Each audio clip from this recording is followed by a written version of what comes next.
Hi guys, it's Stephy. I'm going to be telling you guys another story time video today.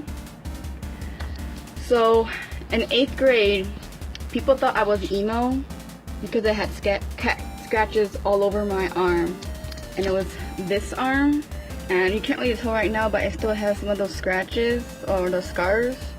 So I'm going to tell you the story of how I got those scratches. So I've had my cat for a while, I think since 6th grade, and this happened in 8th grade. So I've had my cat for a while, and my sister had been wanting a dog for a while back then. So that's when we got our first dog, Lulu. And her friend gave it to her because we went to different schools around that time. That's when we started going to different schools. So she got her first dog, and her name was Lulu, and my cat wasn't really too happy about having a dog. So one day my dog was in the kitchen, and I had my cat in my arms in the living room, and we never really introduced them to each other yet. So my cat, my cat knew that we had a dog, but we never really slowly introduced them for real. So I was holding my cat in my arms, and my sister was coming from the kitchen into the living room, and I think she wasn't supposed to let the dog into the living room yet. So she accidentally let the dog into the living room, and so the cat got not really scared, but the cat was like, "Ew, dog," or whatever. And so since she was in my arms, she went crazy and she started scratching me, and she scratched my whole arm, and I had scars on this side and then on this side all over my arm, and it was really bad. It was bleeding a lot. And so I think that was I'm not sure what day that was, but anyways, the next day I had to go to school with these scars, and I didn't want no one to see them, so I was trying to wear these fingerless gloves, but they kind of covered it. And then my teacher told me to take them off because it was awkward that I just had one glove on. So I took them off, and then everyone saw my scar or my scratches, and then they thought I was emo, but I wasn't. My scratches from my cat was it looked like a tree, kind of. And I'm pretty sure a person who cuts themselves doesn't cut themselves in a tree-like pattern like that. So, but anyways, everyone thought I was emo, and then I had to explain to them that I had cat scratches.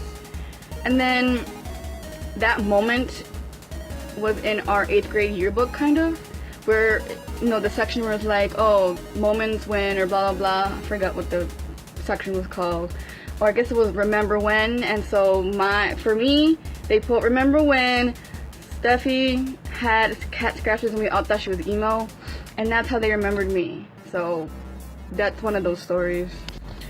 Another story that I'm going to tell you guys today is how I was in the Goodie 2 Shoes class in 7th grade, kind of. So in 7th grade, we kind of had a strict teacher. She was pretty old, but I actually she was a pretty good teacher. I really miss her.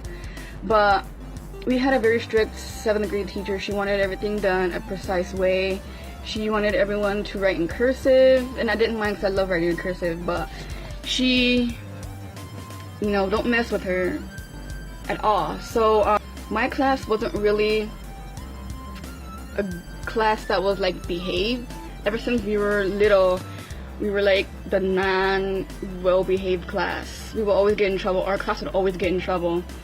So in 7th grade, my teacher had not really a list, but she memorized who in the class actually did their homework all the time, who would barely get any missing assignments or demerits, who would never bug her, never stress her out. So sometimes when you have those days in class when she's really, really mad, and the whole class is silent, no one even dares to talk because that's how mad she is of the class. And she doesn't want to punish everyone in the class because she knows that not everyone in the class did something bad. So sometimes she would call out people, and she'll be like, "Oh, you go to the hallway, and I'll be right with you."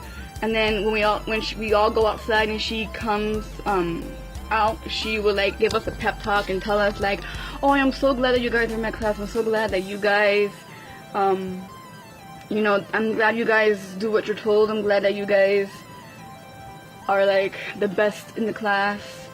That you don't stress me out and stuff. So that's basically like kind of how it went. Like I don't really remember exactly what she said, but that is like the gist of what she would tell us when we were out in the hallway.